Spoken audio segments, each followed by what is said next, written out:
ನಮಸ್ಕಾರ ವೀಕ್ಷಕರೇ. ಭೂಮಿ ಮೇಲೆ ಅನ್ನ ಹಾಕುವಂತ ರೈತ ಇವತ್ತು ಅನ್ನದ ಜೊತೆ ವಿಷನೂ ಹಾಕ್ತಾ ಇದ್ದಾನೆ ಅಂದ್ರೆ ನಂಬ್ತೀರಾ? ನಂಬಲೇಬೇಕಾದಂತ ಪರಿಸ್ಥಿತಿ ಇವತ್ತು ನಮ್ದಾಗಿದೆ. ಅನ್ನದಾತರು ರೈತರು ವಿಷ ಹಾಕ್ತಾ ಇದ್ದಾರೆ ಅನ್ನಕ್ಕೆ. ಇದನ್ನ ನಾನು ಹೇಳ್ತಾ ಇಲ್ಲ, ಇವನ್ ಎಷ್ಟೋ ಜನ ರೈತರು ಒಪ್ಕೊಳ್ತಾ ಇದ್ದಾರೆ. ಅದರಲ್ಲಿ ಒಬ್ಬ ಫಾರಿನ್ ರೈತ ಕೇಳ್ತಾನೆ, ನಾವು ಬೆಳೆಯುವಂತ ತರಕಾರಿಗಳಿಗೆ ಪಾಯ್ಸನ್ ಹಾಕ್ತೀವಿ ಅಂದ್ರೆ ಅದರಲ್ಲಿ ಕೀಟಗಳು ಬರಬಾರ್ದು, ಇಲ್ಲ ಹುಳ ಹತ್ತಬಾರ್ದು ಅಂತ ಪಾಯ್ಸನ್ ಹಾಕ್ತಿವಿ, ಹುಳ ಸಾಯ್ಲಿ ಅಂತ. ಆ ಪಾಯ್ಸನ್ ಹಾಕಿರುವಂತ ತರಕಾರಿನೇ ಇನ್ನೊಂದು ಬೀಜನೇ ಜನಕ್ಕೆ ತಿನ್ನಿ ಅಂತ ಕೊಡ್ತೀವಿ. ಅಂದ್ರೆ ನಾವು ಅನ್ನ ಹಾಕ್ತಾ ಇದೀವ ಜನಕ್ಕೆ, ಇಲ್ಲ ವಿಷ ಹಾಕ್ತಾ ಇದೀವ? ಒಂದು ದೊಡ್ಡ ಪ್ರಶ್ನೆ ರೈತ ಕೇಳುವಂತದ್ದು. ಇದು ನಾವು ಕೇಳ್ತಾ ಇಲ್ಲ, ನೀವೇ ಆ ವಿಡಿಯೋ ನೋಡ್ಬೋದು. ಆ ರೈತ ಕೇಳೋದು ಅದೇ.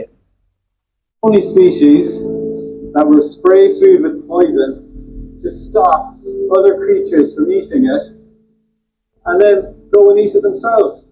Humans are the only species that will spray food with poison to stop other creatures from eating it, and then go and eat it themselves.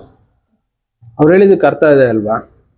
ಭೂಮಿ ಮೇಲಿರುವಂತ ಪ್ರಾಣಿಗಳಲ್ಲಿ ನಾವು ಮಾತ್ರ ಅಂತ ಪ್ರಾಣಿಗಳು ಗಿಡಗಳಿಗೆ, ಸಸ್ಯಗಳಿಗೆ, ಹಣ್ಣು, ಹೂವು ಇದಕ್ಕೆಲ್ಲ ಪಾಯ್ಸನ್ ಸ್ಪ್ರೇ ಮಾಡ್ತೀವಿ. ಯಾವುದೇ ಪ್ರಾಣಿಗಳು ಅದನ್ನ ತಿನ್ನಬಾರ್ದು, ಅದರಿಂದ ತೊಂದರೆ. ಅಂದ್ರೆ ಬೆಳೆ ಚೆನ್ನಾಗಿ ಬೆಳೀಲಿ, ಯಾವುದೇ ಪ್ರಾಣಿಗಳಿಂದ ಆ ಬೆಳೆಗೆ ನಷ್ಟ ಆಗಬಾರ್ದು ಅಂತ ಅದ್ರ ಮೇಲೆ ಪಾಯ್ಸನ್ ಸ್ಪ್ರೆಡ್ ಮಾಡ್ತೀವಿ. ಅದರಿಂದ ಏನಾಗುತ್ತೆ, ಯಾವುದೇ ಕೀಟಗಳು, ಈ ದುಂಬಿಗಳು, ಚಿಟ್ಟೆಗಳು ಯಾವುದು ಹೋಗಿ ಅದನ್ನ ತಿನ್ನೋದಿಲ್ಲ, ಇನ್ನ ಹುಳುಗಳು ಅದಕ್ಕೆ ಹತ್ತೋದಿಲ್ಲ. ಅಂತ ಫುಡ್ ಅನ್ನ ನಾವು ಮಾಡ್ತಿದೀವಿ. ಅದನ್ನ ತಿಂದು ಬದುಕ್ತಾ ಇರೋರ ದೇಹ ಏನಾಗುತ್ತೆ ಅನ್ನೋ ಒಂದು ಪ್ರಶ್ನೆ ಈ ರೈತ ಕೇಳ್ತಾ ಇರೋದು. ಇದು ನಮ್ಮ ದೇಶದಲ್ಲೂ ಎಲ್ಲರಿಗೂ ಅನ್ವಯಿಸುತ್ತೆ. ಯಾಕೆ ಅಂದ್ರೆ ಎಲ್ಲಾ ರೈತರು ಸ್ಪ್ರೇ ಮಾಡ್ತೀರಾ ಪಾಯ್ಸನ್ನ, ಕೀಟನಾಶಕಗಳು. ನ್ಯಾಚುರಲ್ ಆಗಿದ್ದನ್ನ ಬಿಟ್ಬಿಟ್ಟು ಇವತ್ತೇನ್ ಮಾಡ್ತಾ ಇದೀವಿ, ಕೀಟನಾಶಕಗಳನ್ನ ಸ್ಪ್ರೇ ಮಾಡ್ತೀವಿ. ಈಸಿಯಾಗಿ ಸಿಗುತ್ತೆ, ಅದನ್ನ ನೋಡಿದ್ರೆ ಯಾವುದೇ ಹುಳ ಹತ್ತೋದಿಲ್ಲ, ಯಾವುದೇ ಕಾಯಿಲೆ ಗಿಡಕ್ಕೆ ಬರೋದಿಲ್ಲ. ಆದ್ರೆ ಆ ಗಿಡ ತಿಂತಾ ಇರುವಂತ ಹಸುಗಳ ಕತೆ ಏನು? ಆ ಗಿಡದಲ್ಲಿ ಬರ್ತಾ ಇರುವಂತ ಹಣ್ಣು ತರಕಾರಿಗಳನ್ನ ತಿಂತಾ ಇರುವಂತ ಮನುಷ್ಯರ ಕತೆ ಏನು? ಅದನ್ನ ಯಾರು ಯೋಚನೆ ಮಾಡ್ತಾ ಇಲ್ಲ. ಅದನ್ನೇ ಸ್ಟಾರ್ಟಿಂಗ್ ಅಲ್ಲಿ ನಾನು ಹೇಳಿದ್ದು, ಅನ್ನ ಹಾಕುವಂತ ರೈತರು ಅನ್ನದ ಜೊತೆ ವಿಷ ಹಾಕ್ತಾ ಇದ್ದೀವಾ ಅಂತ ಒಂದ್ಸಲ ಯೋಚನೆ ಮಾಡುವಂತ ಸಮಯ ಬಂದಿದೆ. ಬದಲಾಗಬೇಕಾದಂತ ಸಮಯ.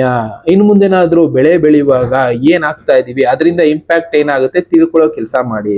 ಅದನ್ನ ಬಿಟ್ಟು ಯಾರೋ ಹೇಳಿದ್ರು ಈ ಕೀಟನಾಶಕ ಬಳಸಿದ ತಕ್ಷಣ ಏನೂ ಆಗೋದಿಲ್ಲ, ಯಾವುದೇ ಹುಳ ಅಂದ್ರೆ ಗಿಡದಲ್ಲಿ ಬರೋದಿಲ್ಲ ಅಂತ ಅದನ್ನ ಬಳಸ್ಬಿಡ್ತೀವಿ. ಬಟ್ ಅದನ್ನ ತಿನ್ನ ಅಂತ ಮನುಷ್ಯರ ಕತೆ ಏನು? ಬೇಡ, ಆ ಗಿಡ ಲಾಸ್ಟ್ ಕಿತ್ತು ಯಾವ್ದಾದ್ರು ಪ್ರಾಣಿಗೆ ಹಾಕ್ತಿವಿ. ಅದ್ ತಿಂದಿರೋ ಪ್ರಾಣಿನ ಇನ್ನೊಬ್ರು ಯಾರೊಬ್ರು ಮಾಂಸಕ್ಕೋಸ್ಕರ ಬಳಸ್ಕೊಳ್ತಾರೋ, ಇಲ್ಲ ಬೇಡ ಹಸು ತಿಂತು, ಹಸು ಹಾಲಿನಲ್ಲಿ ಆ ಕೀಟನಾಶಕದ ಅಂಶ ಅನ್ನೋದಿರುತ್ತೆ, ಅದನ್ನ ಕುಡಿಯುವಂತ ಮಕ್ಕಳ ಗತಿ ಏನು?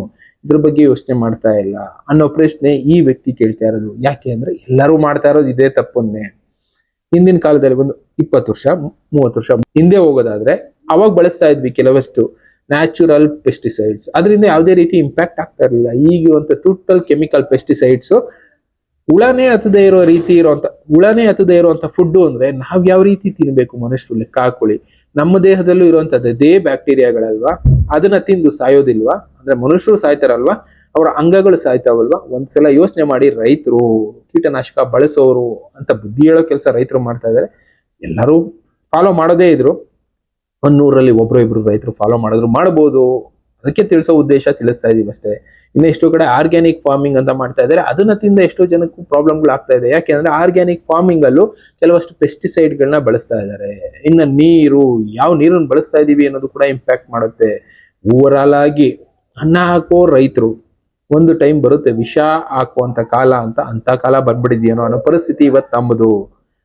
ರೈತರು ಸ್ವಲ್ಪನಾದ್ರೂ ಬದಲಾಗಿ ಒಳ್ಳೇದನ್ನ ಜನ ಕೊಟ್ಟೆ ಮುಂದೆ ಒಂದು ದಿನ ಜನ ಬದುಕಿರ್ತಾರೆ ಅವು ತಿನ್ನೋದಕ್ಕೆ. ಇಲ್ಲ ಅಂದ್ರೆ ಏನ್ ತಿನ್ಬೇಕು ಅನ್ನೋ ಪರಿಸ್ಥಿತಿ ಬರುತ್ತೆ. ಯೋಚನೆ ಮಾಡಿ. ಇನ್ನ ಈ ತರದ ವಿಷಯಗಳನ್ನ ನಾನು ತಿಳಿಸ್ಕೊಡ್ತಾ ಇರ್ತೀನಿ, ಎಚ್ಚರಿಸ್ತಾ ಇರ್ತೀನಿ. ಮತ್ತೆ ಸಿಗ್ತೀನಿ. Thank you. Good by.